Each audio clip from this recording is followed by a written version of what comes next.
guys, Shakni Ramirez Vlog, feeling vlogger nga taga Isabela, ngem awampay na pundar na ngi. For today's video guys, tara samahan nyo akong magluto ng dinengdeng with mushroom. Pero bago yan guys, tara samahan nyo muna akong kumuha ng malunggay sa kapitbahay.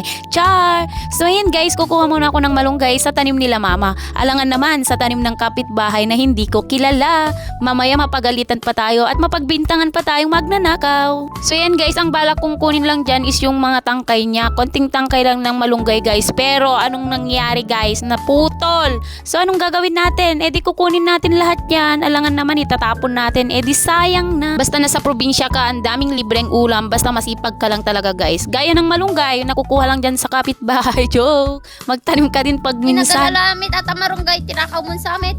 Talagya ka ba? Pagdadawat.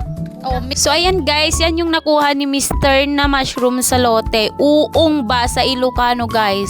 Grabe, ang dami na daw nakukuha sa mga puon-puon ng saging. Grabe, ang tagal kong hindi nakapag-ulam ng ganito guys. Kasi nga bawal nung nagbubuntis ako. Hindi ko alam kung bakit, basta bawal. So ngayon pa lang ako, after 2 years, ngayon pa lang ako mag-uulam ulit ng uong. Grabe, ang sarap. Natatakam na ako, hindi pa yan naluluto ah.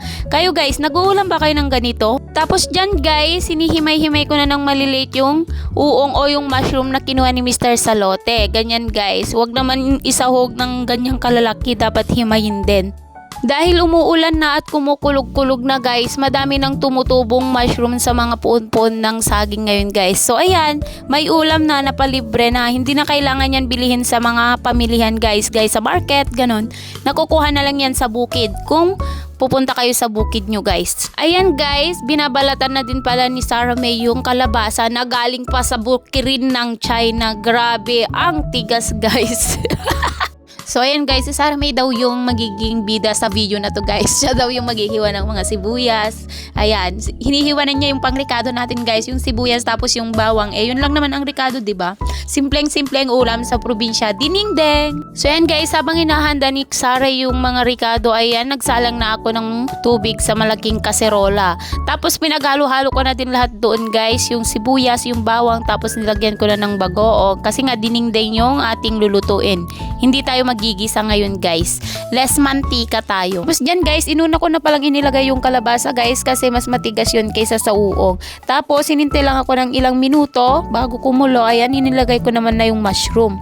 Kasi guys, mas mabilis kasi maluto yung mushroom kaysa yung kalabasa. Tapos dyan guys, pinahimay-himay ko na din kay Sarah May yung bagos na ihahalo natin sa dinengdeng kasi mas masarap ang dinengdeng kapag may halong isda. Ayan, tapos kinakain naman niya yung isdang kanyang hinihimay. Ayan, tuloy ko, konti na lang yung ihahalo namin sa dinengdeng kasi inubos na niya guys. Mas inunan niya yung bunganga niya.